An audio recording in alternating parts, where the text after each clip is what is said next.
Kan kita ini sangat berkuasa gitu terhadap hidup kita. Tidak ada halangan, tidak ada yang dapat menghalangi kita, sehingga menimbulkan ada satu yang sekarang itu disebut dengan NPD itu, yaitu sakit tentang narsistik tuh loh. Narcissistic personality disorder ya. Itu banyak orang gitu. Karena saya pikir gini, saya ini dikirimi ding. Bing, iki loh. Kok sekarang kok banyak keluar di Instagram maupun di TikTok kata-kata ini loh sing dimaksud gitu loh. Penyakit semacam itu. Jadi itu sudah saya cari, saya lihat-lihat gitu ya di YouTube ya. Saya kan seneng nek tahu baru gitu, pengen tahu. Itu semacam penyakit loh ternyata. Tapi penyakit tentang jiwa. Ya wis ini aja.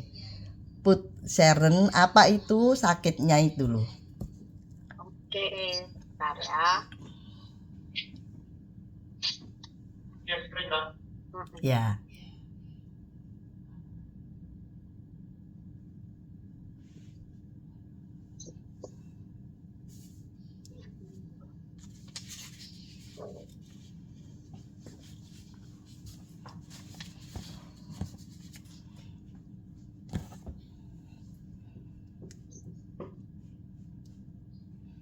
NPD itu bahasa simpelnya apa sih, Dok? Bahasa simpelnya ini adalah orang yang kepribadiannya itu bermasalah. Dia tuh egois banget, mentingin diri sendiri banget, nggak peduli sama orang lain, ya nggak ada empati, kasihan sama orang tuh, mikirin orang nggak ada atau sangat minim.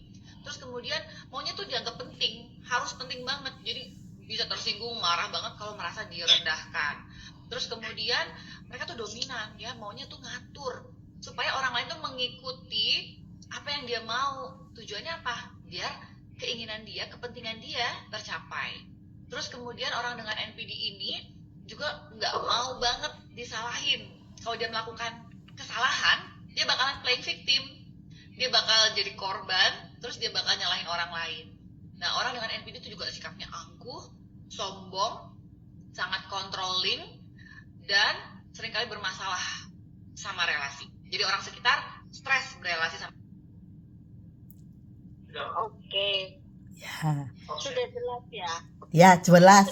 Ya? Kata-kata yang keluar bagus sekali. Terima kasih. Jadi saya mau ambil renungan ini karena juga dilihat ya. Sekarang ini banyak orang yang sombong terus suka ngatur-ngatur gitu loh. Suka ngatur, kalau kita enggak ngikuti dia, kita nanti merasa bersalah. Sedangkan kita anak-anak Tuhan, kita ini dituntut adanya kepersatuan itu ya, unity ya. Unity ini yang menyebabkan apa? Ya tentu saja seperti apa yang dibilang sama Pak Bambang melalui jam doa, kita dapat menikmati langit baru dan bumi baru. Istilahnya itu surga. Kalau di dunia ini saja kita tidak bisa mengincipi, orang lain mengincipi rasanya kita juga tidak bisa mengincipi rasanya Mama Putu, Yena, Dinding, atau yang di dalam sini semua. Ya itu namanya kita masih belum dapat memuliakan Tuhan.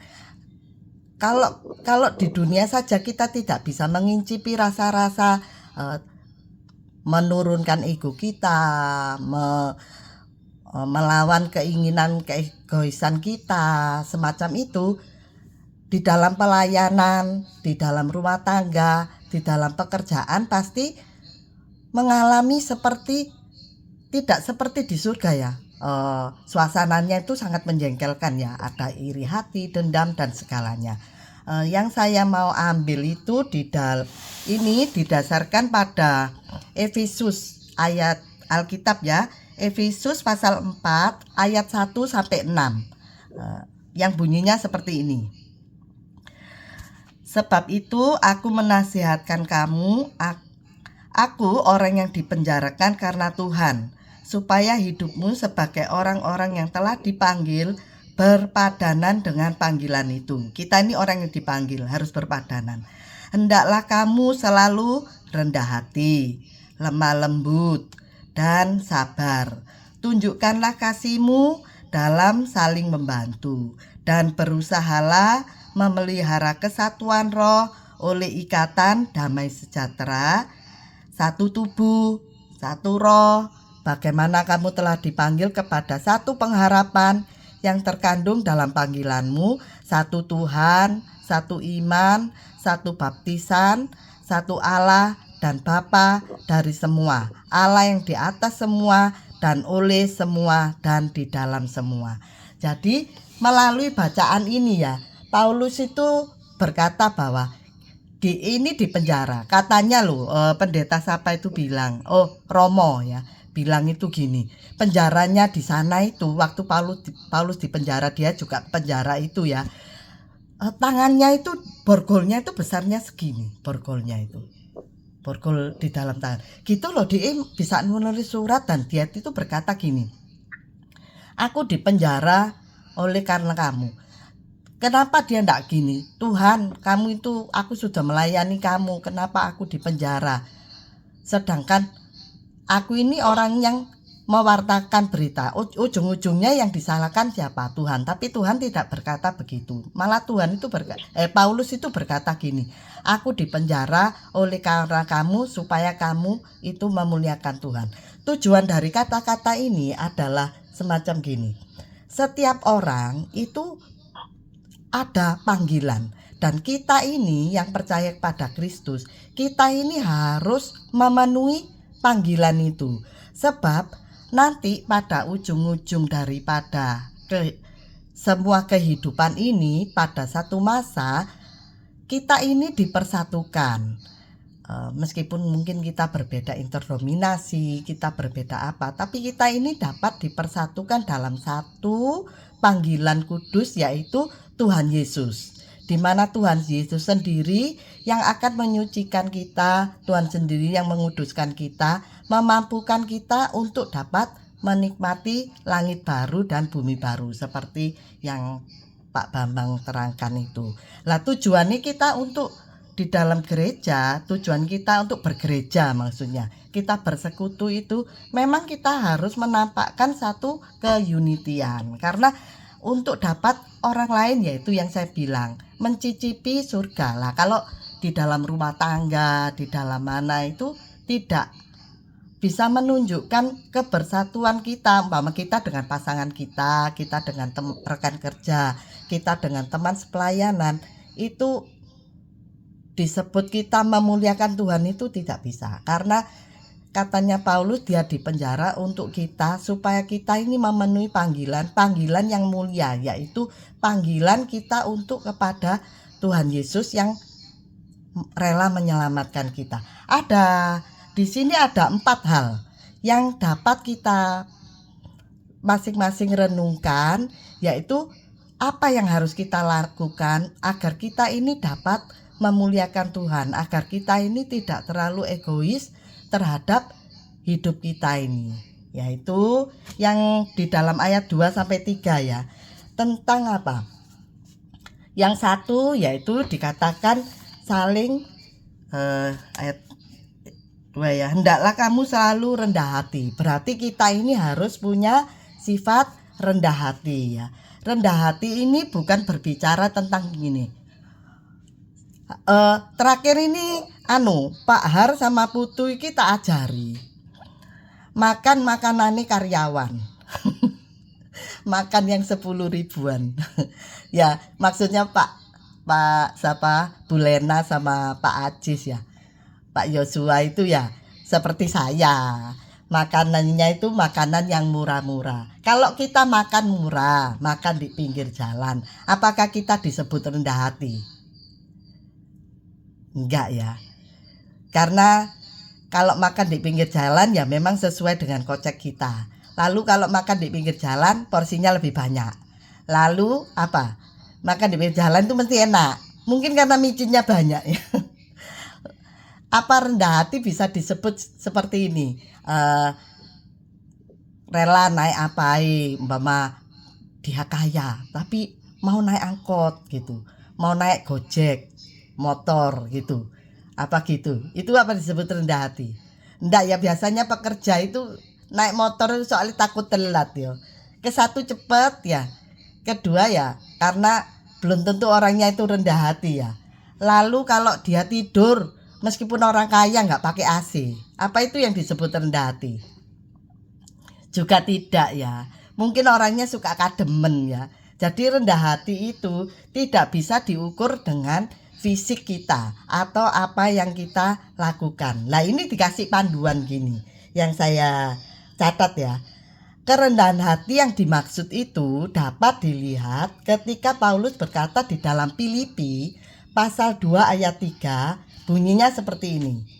Dengan tidak mencari kepentingan diri sendiri atau puji-pujian sia-sia, sebaliknya hendaklah dengan rendah hati yang seorang menganggap yang lain lebih utama daripada dirinya sendiri. Jadi ketika kita menganggap orang lain itu lebih penting, itu yang disebut rendah hati. Kalau bicara gini, siapa yang rendah hati diukur dari apa ya, seperti yang saya bilang tadi, makanannya itu 10.000 atau tidur tidak pakai AC, pasti semua angkat tangan. Aku rendah hati, tapi bukan itu. Yang dimaksud dengan rendah hati adalah ketika kita menganggap orang lain itu lebih penting, itu yang disebut dengan rendah hati.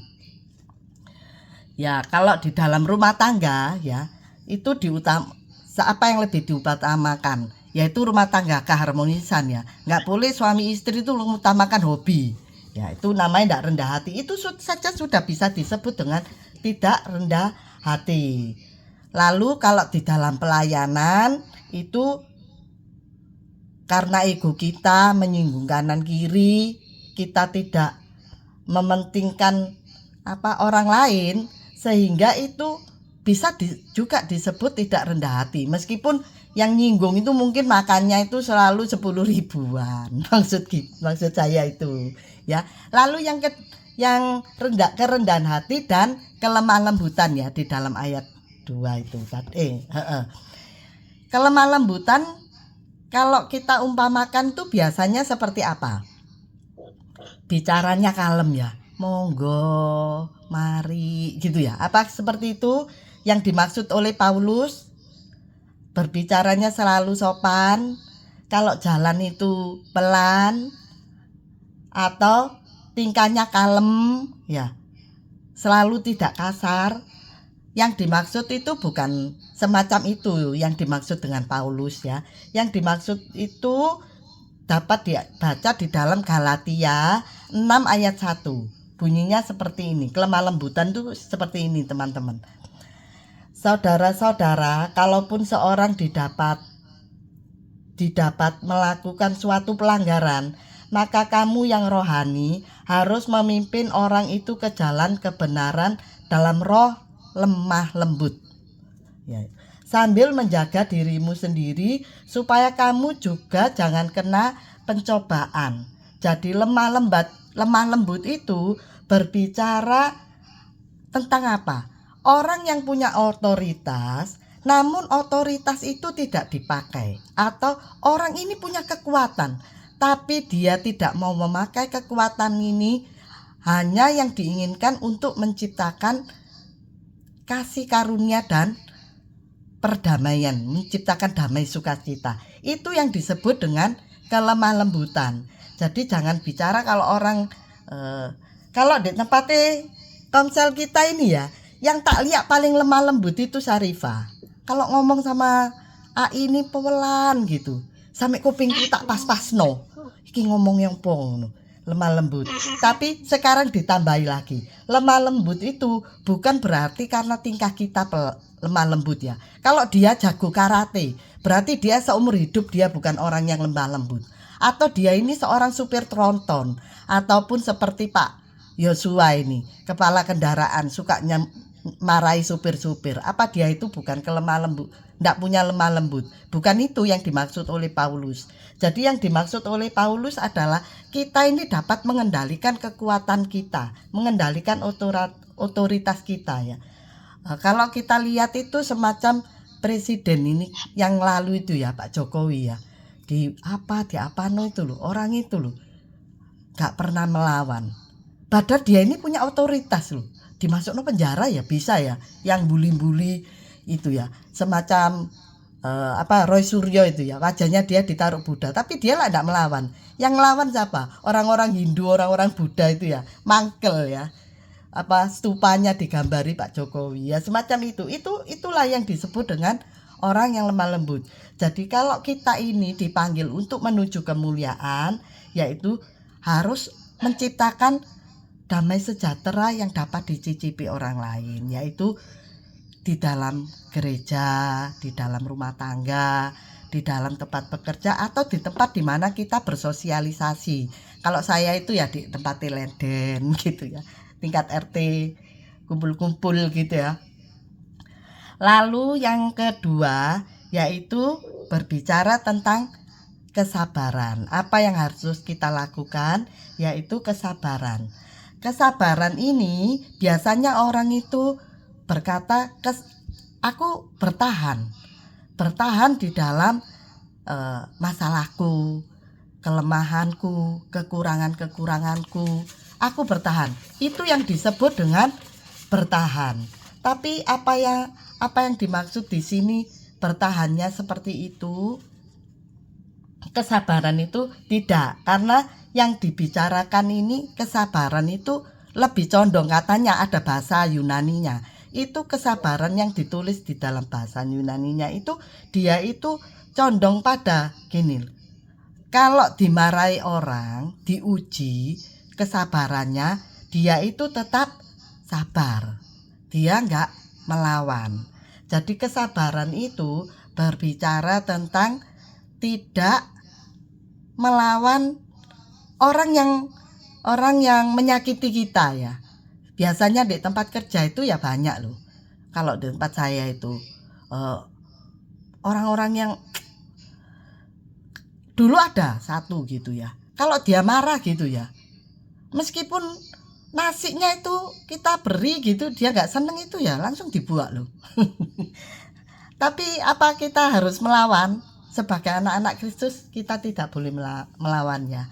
Kita harus tetap menunjukkan bahwa kita ini dapat menanggung penderitaan itu. Kita dapat bertahan di dalam ketika kita disakiti. Itu yang dimaksud ini. Lalu yang ketiga yaitu menanggung satu dengan yang lain dalam kasih. Bukan berarti gini katanya menanggung satu dengan yang lain dengan kasih untuk menciptakan persatuan toh. Apa berarti kita harus menanggung hutang-hutang orang yang dalam komunitas kita, atau kita harus menanggung bersama-sama hutang sakit penyakitnya atau kelemahan dan kekurangannya. Yang dimaksud Paulus di sini bukan itu. Karena dipadankan dengan Kolose 3 ayat 13 itu berkata bahwa gini. Sabarlah kamu seorang terhadap lain dan ampunilah seorang akan yang lain. Apabila seorang menaruh dendam terhadap yang lain, sama seperti Tuhan telah mengampuni kamu. Kamu berbuat jugalah demikian. Jadi kata menanggung ini sudah sesuai dalam bahasa Yunani maupun dalam bahasa Inggris. Itu katanya menanggung, bukan membantu. Jadi kalau kita ini mau menuju kemuliaan yang Tuhan berikan, kita ini harus menanggung kesalahan-kesalahan orang lain atau memberikan kemampuan untuk mengampuni. Maksudnya kita ini diberi kemampuan untuk mengampuni agar tercipta kesatuan, maksudnya gitu, yang dapat diincipi oleh orang lain. Dalam kehidupan suami istri, jangan dibilang istri ini tidak punya kemampuan otoritas ya. Saya lihat perkawinannya di sini nih langgeng-langgeng semua ya, sampai tua ya. Saya rasa sampai tua ya. Masing-masing dari kita ini sudah dapat menanggung satu dengan yang lain di dalam kasih. Maksudnya dipraktekkan terhadap pasangan kita ya. Kalau Dinding hidup dengan saya ya, otomatis dia itu juga sering-sering ngampuni saya ya, karena mungkin saya ini pelupa. Kalau saya dengan Pak David, ya wis mesti tak ampuni. Wong sampai sekarang kita berdua masih dipersatukan ya, belum ada perpisahan ya. Berarti kan sudah ada kemampuan untuk mengampuni gitu. Berbicara tentang pengampunan ya, kita ini kalau pengen mengampuni itu harus apa? Dengan kasih toh. Jadi kita ini tidak boleh selalu melihat kesalahan orang lain. Kalau kita selalu melihat kesalahan orang lain, kita ini harus menyiapkan kasih yang lebih besar. Makanya itu, teman-teman, janganlah kita selalu melihat kesalahan pasangan kita, kesalahan rekan kerja kita, atau kesalahan dari rekan-rekan kerja kita. Sebab kalau kita ini terlalu sering melihat kesalahan, kita ini menanggungnya lebih banyak. Katanya gitu, menanggungnya lebih banyak apa? Menyiapkan kasih yang lebih besar. Sebab Tuhan Yesus sendiri loh, orang tidak berdosa ya, dijadikan orang berdosa, disalibkan. Karena apa? Kasihnya kepada kita. Jadi Tuhan Yesus itu kasihnya besar kepada dunia ini, sehingga dia ini rela mati di atas kayu salib. Kita ini sebagai pengikut-pengikut Kristus juga harus seperti itu. Siap menanggung ketika kita disakiti, kita harus siap mengampuni. Terus itu dilakukan sampai nanti kita pulang, istilahnya gitu. Lalu yang keempat, memelihara kesatuan roh. Memelihara kesatuan roh itu ya, kita ini hanya memainten roh yang dititipkan di dalam kita, yaitu kesatuan itu kita maintenance. Kita nggak usah menciptakan kesatuan, karena roh itu yang mempersatukan kita di dalam satu wadah, pelayanan, wadah gereja, semacam itu. Ya, namanya apa? Pingin seperti yang Pak Bambang bilang, melihat surga, berarti ada 4 hal yang kita lakukan. 1 yaitu kerendahan hati, kelemah lembutan, lalu kesabaran ya. Terus menanggung satu dengan yang lain itu sama dengan mengampuni, lalu memelihara kesatuan roh. Memelihara kesatuan roh yaitu agar kita ini berusaha dengan keras kita dipersatukan di dalam satu roh, yaitu roh Tuhan Yesus. Dan yang ayat 4-6 itu tentang satu tubuh, satu roh, itu berbicara tentang berbicara tentang Allah Tritunggal. Kalau berbicara tentang Allah Tritunggal, karena kita ini orang gereja, jadi kita ini pasti percaya, beriman pada satu Allah, yaitu Tuhan Yesus. Dan iman di sini bukan iman aku percaya gitu aja. Iman ini harus dipelajari siapa anak Allah. Di dalam satu roh kita akan menuju sampai nanti pada keselamatan yang benar-benar ada. Semacam itu teman-teman.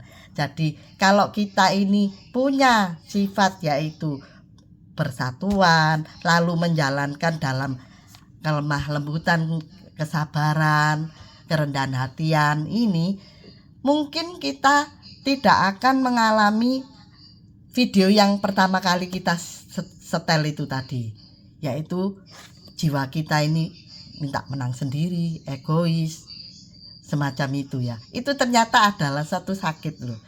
Apalagi kita barusan ini lihat ya Bapak Ibu, ada satu anak yang disuruh minta maaf, padahal itu cuma kelakar ya, tapi sama orang tuanya dianggap serius ya. Orang tuanya yang dikatain anaknya itu semacam anjing apa ya itu ya, aku lupa.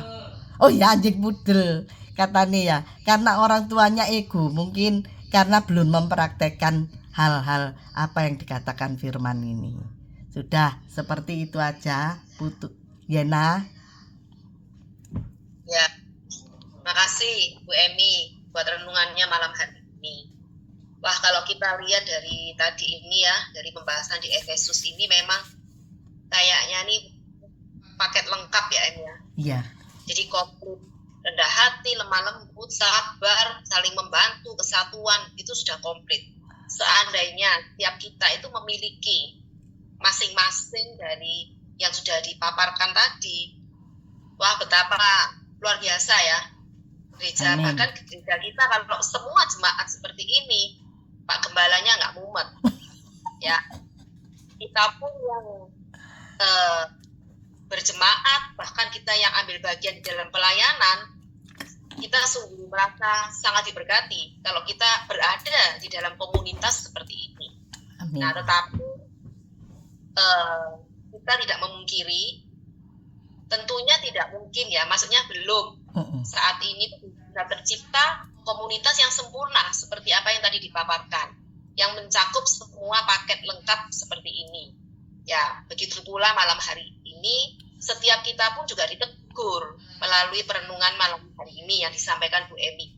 Bagaimana setiap kita ini, apakah kita ini sudah memiliki 1, 2, atau 3 di antara kriteria yang sudah disampaikan tadi, ya kan? Atau mungkin kita ini bergumul, setiap kali kita melakukan, kita ini kalah sama daging kita. Nah, itu yang sering kita alami ya. Iya. Walaupun kita ini juga berusaha, pasti setiap hari kita berusaha untuk menjadi lebih baik ya. Mungkin di antara kita ini kan juga banyak yang bekerja, juga ibu rumah tangga, juga setiap hari ngurusin keluarga, ngurusin pekerjaan ya. Pasti kita ini juga terbentur gitu loh oleh masalah sehari-hari kita. Sehingga setiap kali kita ini mau sabar, dilatih sabar, kita ini sudah keburu, emosinya ini sudah kepingin mentok dulu. Kembali lagi, oh ya harus sabar ya. Jadi setiap kali kendala kita tuh pasti ada gitu loh. Ya, betul. Nah, malam hari ini kita mau sama-sama belajar dan kita mungkin mau sharing ya. Kendala apa yang mungkin selama ini tuh kita rasakan, atau mungkin tuh kita ini sudah berusaha, tapi ya itu kadang iya, kadang nggak, on off ya, istilahnya on off gitu loh. Nah, juga seperti yang tadi Bu Emi sampaikan, yang lagi viral trending topik 2 hari ini ya, tentang Papa Pudel itu ya. Wah, itu semua medsos itu mensoroti dan benar-benar memalukan ya, memalukan sekali. Ya. Sekaligus itu menjadi pembelajaran buat kita betapa seseorang yang memiliki kearoganan yang sangat tinggi, ya toh, akhirnya sampai hati berbuat sedemikian, boleh dikata itu biadab ya, setengah biadab. Orang-orang sudah sampai dengan perkataan seperti itu benar-benar itu menjadi cermin buat kita ya. Makanya bagaimana kita nih harus belajar mengendalikan diri ya. Salah satu dari buah roh juga tadi nyambung juga dengan apa yang disampaikan oleh Bu Emi, lemah lembut, rendah hati. Kalau orang punya jiwa yang rendah hati, nggak mungkin seperti itu kan. Nah, jadi malam hari ini kita sama-sama mau belajar, kita sama-sama mau sharing. Mungkin teman-teman boleh berbagi, boleh menyampaikan masing-masing ada mungkin pengalaman pribadi atau mungkin hal-hal tertentu yang menjadi pengamatan kita bersama. Ayo malam hari ini